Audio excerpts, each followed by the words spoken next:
Salut, bienvenue à la 14e partie. Depuis le début du Cénozoïque, nous avons suivi la trace de mammifères placentaires vivant dans les arbres, et nous avons pu constater l'évolution de petits insectivores qui sont devenus primates, donc adaptés à la vie dans les arbres. Lorsque les singes apparaissent, la tentation de faire des parallèles entre nos singes actuels et ces singes anciens devient alors de plus en plus forte.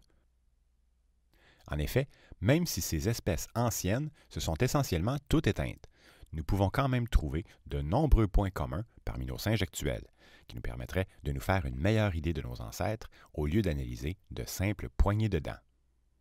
Alors passons maintenant au déclin des hominoïdes et à l'émergence de la lignée des hommes. La famille des hominidés, commune aux grands singes africains, donc les chimpanzés et les gorilles, mais aussi aux hominiens, donc la lignée des hommes, donc la famille des hominidés émerge des grands hominoïdes africains de la fin du Miocène. Toutes ces espèces se sont adaptées au climat plus frais, car même si elles vivent encore dans les arbres, la plupart ont une alimentation plus coriace.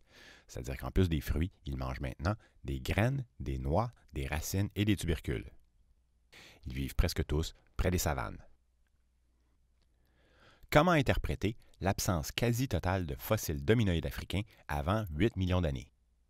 Nous croyons que les espèces modernes qui apparaissent subitement en Afrique seraient des survivants européens ou asiatiques, qui seraient revenus au sud lorsque le climat s'est refroidi, sauf que nous n'en avons aucune preuve. Jusqu'autour de 8 millions d'années, le refroidissement est à l'échelle mondiale, et nous en ignorons la cause exacte. Il pourrait s'agir d'un changement dans l'axe de la Terre, entraînant des saisons encore plus marquées, donc entre humide et sec et entre chaud et froid. Les pôles ont désormais des glaciers permanents, et la Terre connaîtra des cycles de glaciation de plus en plus froids, même si, pour le moment, l'ensemble de la période entre 8 millions et 5,3 millions d'années ressemble à un léger réchauffement. Les cercopithèques, nos cousins à queue restés dans l'ombre jusqu'à la fin du Miocène, donc les cercopithèques sont mieux adaptés aux conditions rudes et prennent alors le relais des hominoïdes. Seuls les plus grands hominoïdes survivent à la transition, c'est-à-dire les futurs chimpanzés, les gorilles et les orang-outans. Les petits gibbons, eux, ont peut-être survécu grâce à leur spécialisation en saut acrobatique. En Europe, isolés en Toscane, les derniers oréopithèques survivent encore quelques millions d'années, puis vont disparaître à leur tour. Tous les autres hominoïdes s'éteignent. Il ne s'agit pas tant d'une compétition directe entre les cercopithèques et les hominoïdes, puisqu'ils ont une alimentation différente. Sans doute s'agit-il plutôt d'un changement de végétation qui entraîne le déclin des uns et le nouveau succès des autres. En fait, la compétition des hominoïdes dut venir d'autres hominoïdes à la recherche des mêmes ressources sur un territoire de plus en plus petit. Avec un retour en Afrique et un déclin de la diversité, nous sommes maintenant en mesure de cibler un peu mieux nos ancêtres. À la fin du Miocène, entre 8 millions et 5,3 millions d'années, la scène se déroule principalement en Afrique de l'Est, où les conditions ont bien changé depuis l'exode des hominoïdes anciens 10 millions d'années plus tôt. Revenons un peu en arrière. Le rift commence à se former vers 17 millions d'années, probablement suite à la collision entre l'Afrique et le Proche-Orient. Autrement dit, l'Afrique semble passer sous le Proche-Orient. En conséquence, le morceau qui s'enfonce fait relever peu à peu la plaque tectonique le long de la faille en Afrique de l'Est, un peu comme un levier. Même s'il ne s'agit pas encore d'une barrière physique, à cette époque déjà, l'élévation entraîne un assèchement progressif de l'Est africain. C'est-à-dire que pour franchir le rift, les nuages, poussés par le vent, gagnent de l'altitude et se refroidissent.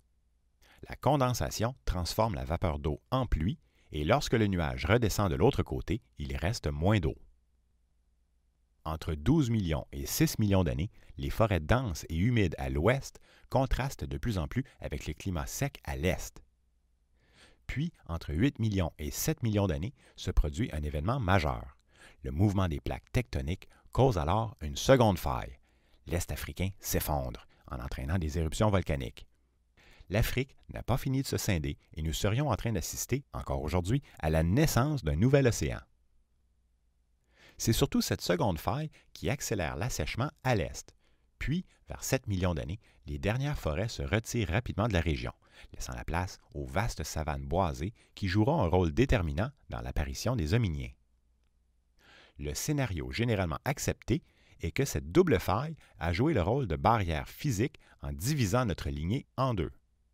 Du côté ouest, les ancêtres des chimpanzés auraient continué à évoluer dans les forêts tropicales, alors que dans les savanes arides de l'Est, les premiers hominiens étaient limités aux quelques arbres restants le long des rivières ou autour des lacs. Nous avons encore plusieurs chaînons manquants à trouver aux époques précédentes. Mais le chaînon manquant le plus célèbre, celui qui suscite tant d'intérêt, que plusieurs aimeraient découvrir, c'est la fameuse dernière espèce commune entre les singes et la lignée des hommes. Après lui, les deux lignées sont distinctes. Notons ici que nous n'avons jamais été des chimpanzés. Les chimpanzés sont nos cousins et leur évolution est aussi ancienne que la nôtre. Nous sommes simplement descendants du même tronc d'hominoïdes moderne qui vivait en Afrique autour de cette époque. Selon les archéologues, qui se basent sur des fossiles et des principes d'anatomie, cet ancêtre aurait existé en Afrique de l'Est entre 8 millions et 5,5 millions d'années. De leur côté, plusieurs études génétiques pointeraient bien avant cela, vers 12 millions d'années. Donc le débat reste ouvert. Avons-nous des chances de le trouver, ce fameux chaînon manquant? En fait, c'est peu probable. Les forêts humides permettent rarement la formation de fossiles, qui sont encore très fragmentaires. Et cette époque est particulièrement pauvre en fossiles africains. Pire encore, les ancêtres des chimpanzés ressemblent encore trop à nos ancêtres de l'époque pour savoir quelle espèce aurait pu engendrer nos lignées respectives. Étant donné notre manque flagrant d'informations et le prestige que nous accordons au fameux dernier ancêtre commun, il n'est pas surprenant de constater que, dans l'excitation du moment, la plupart des fossiles trouvés à cette époque tentent de réclamer la palme du véritable chaînon manquant. Vers 7 millions d'années, nous connaissons les aurorines du Kenya, qui vivaient dans les forêts peu denses en se tenant régulièrement debout. Aurorine semble évoluer vers la bipédie des premiers australopithèques, ce qui en fait actuellement un de nos meilleurs candidats de chaînon manquant, mais ce statut n'est pas officiel. Leurs dents, notamment, ressemblent plus aux chimpanzés qu'aux australopithèques. Alors, il y a Sahelanthropus tchadensis, le singe de Toumaï, qui vivait à peu près à la même époque et fut aussi déclaré chaînon manquant à sa découverte. Mais en fait, il serait plus proche des chimpanzés qu'Aurorine. L'évolution qui mène vers la bipédie est un de nos meilleurs indices pour retrouver nos ancêtres. Malheureusement, les quelques fossiles que nous avons de cette époque lointaine sont si fragmentaires qu'il est encore difficile de savoir avec précision comment ces espèces se déplaçaient sur le sol. Dans le cas d'Aurorine, il semble meilleur bipède que les premiers australopithèques qui vont apparaître vers 5 millions d'années.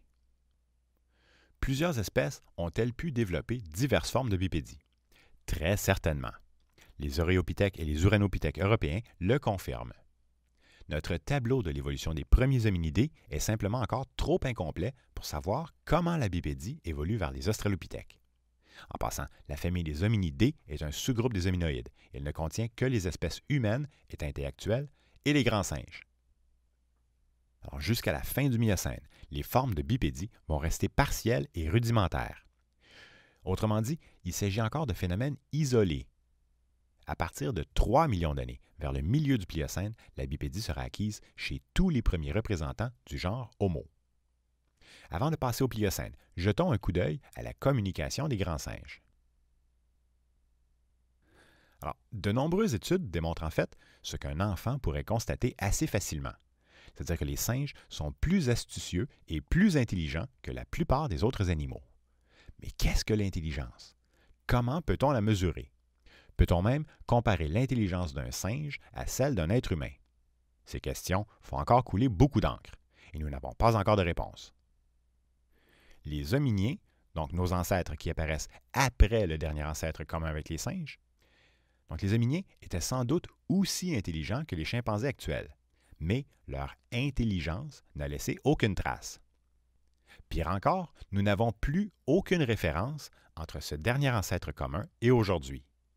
Autrement dit, 6 millions d'années nous séparent de notre ancêtre commun avec une autre espèce encore vivante. Absolument toutes les autres espèces de notre lignée, entre le chaînon manquant et aujourd'hui, se sont éteintes. Il faut donc faire très attention de ne pas aller trop vite en parlant d'évolution de la pensée abstraite et du langage articulé. Nous ne savons pas comment notre cerveau est passé du singe à l'homme. Puisque l'ancêtre commun entre l'homme et le chimpanzé remonte entre 9 et 6 millions d'années et que les capacités de langage chez les chimpanzés n'ont pratiquement pas changé depuis 6 millions d'années, nous pourrions supposer que nos ancêtres de cette époque avaient les mêmes capacités que les chimpanzés actuels. Ce point de départ, pour comprendre l'évolution qui mène vers la pensée humaine, est notre seule référence. Nos études montrent que les grands singes actuels sont capables d'apprendre à reconnaître quelques centaines de symboles et faire des associations pour exprimer des idées simples. Sauf qu'à ce jour, aucun singe n'a encore exprimé d'idées complexes.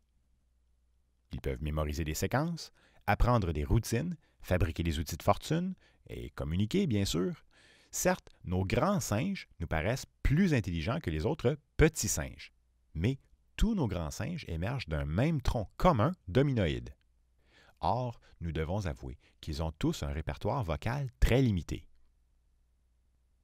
Les variations entre les chimpanzés et les gorilles sont surtout liées à la différence de taille entre les deux, tandis qu'entre eux, les différentes vocalisations des chimpanzés viennent surtout du besoin de se distinguer des autres groupes de chimpanzés.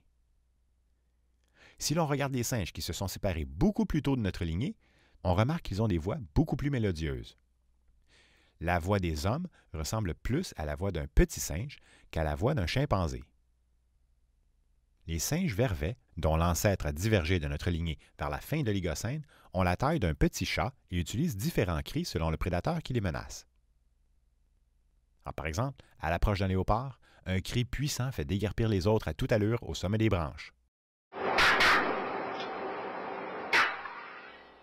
Pour les aigles, une sorte de double toux les fait courir sous les arbres en regardant en l'air.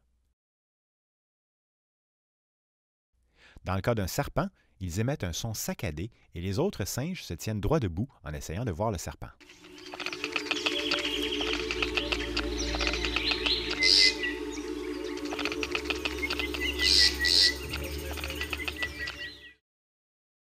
Les singes geladas, eux, ont toutes sortes de sons pour s'approcher ou s'éloigner d'un autre singe, ou pour obtenir de l'aide, et etc. Même chez les gibbons, c'est-à-dire les plus petits de tous les hominoïdes. Donc les gibbons ont une espèce où le mâle et la femelle chantent une sorte de duo complexe.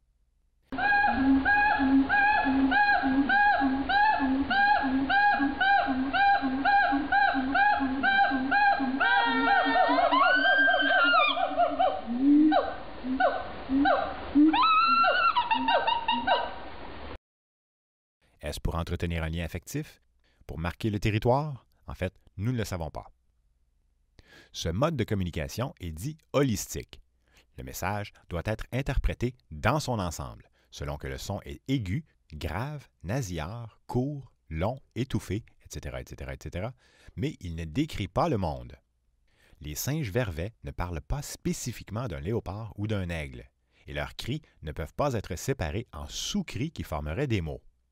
Le message vise à manipuler le comportement des autres, comme si un cri en particulier, sans contenir de mots, se traduisait par « Hey toi, va plus loin, tu es trop près de moi », alors qu'un autre cri signifierait « Attention au danger ». Lorsqu'un être humain entend un autre être humain crier subitement très fort, il devient tendu physiquement, prêt à faire face à un danger. C'est tout le corps qui réagit à ce message holistique. Les grands singes africains, donc les gorilles, les chimpanzés et les bonobos, ont des vocalisations moins variées et moins musicales que les autres singes.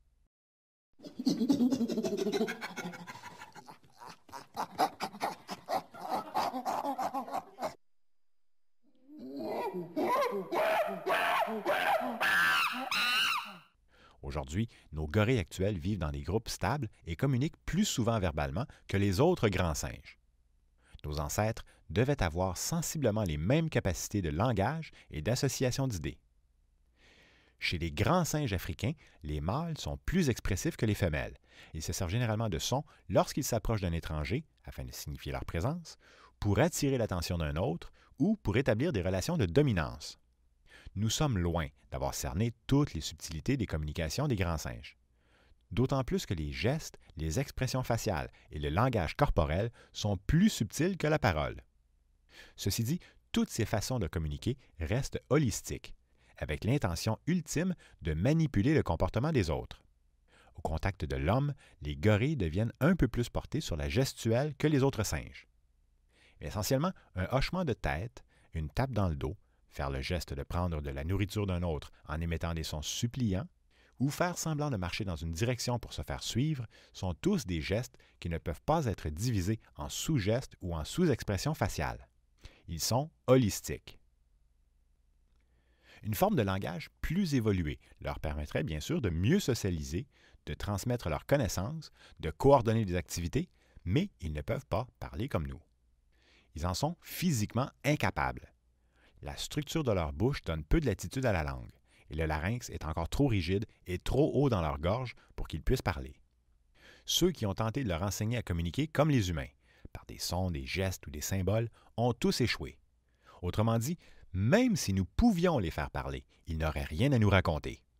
Laissés à eux-mêmes, sans les hommes, les grands singes ont une capacité limitée à imaginer les pensées de l'autre et n'ont aucune raison d'inventer ou d'apprendre de nouveaux cris.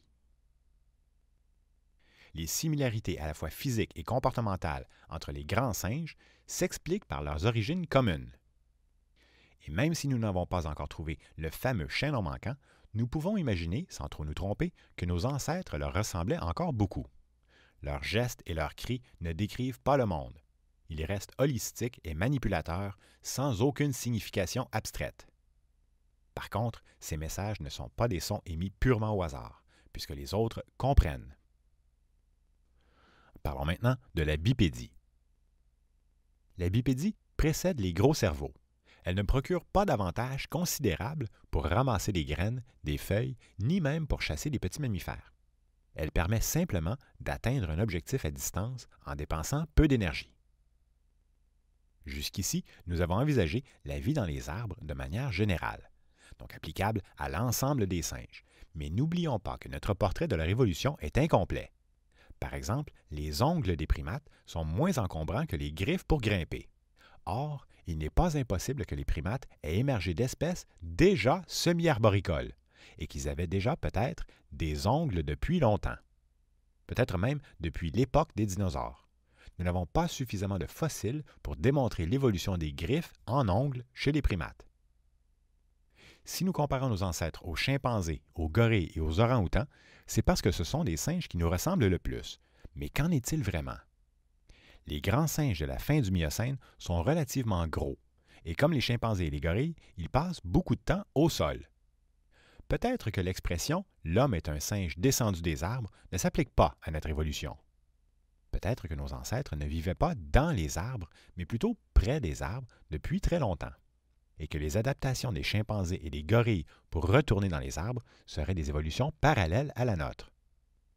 Aujourd'hui, nos pieds ne ressemblent pas à nos mains, alors que les chimpanzés ou les orang-outans ont presque l'air de posséder 4 mains équivalentes.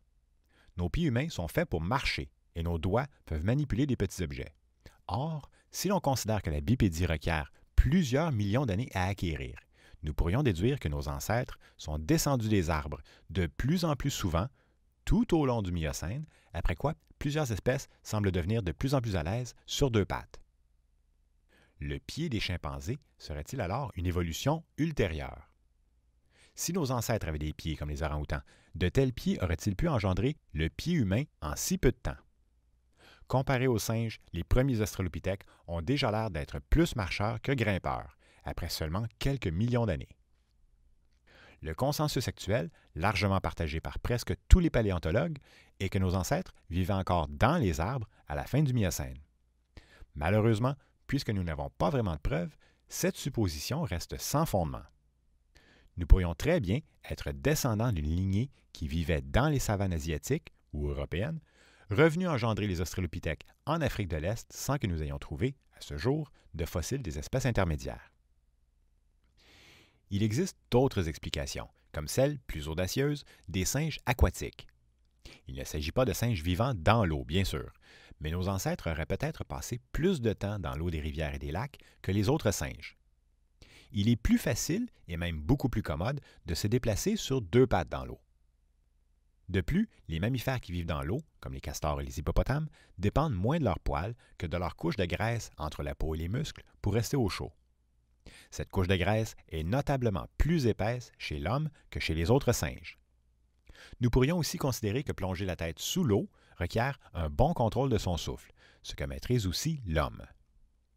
Quelles conclusions pouvons-nous tirer? Que même si les arguments en faveur des singes aquatiques semblent logiques, il n'y a pas plus de preuves que pour les autres théories.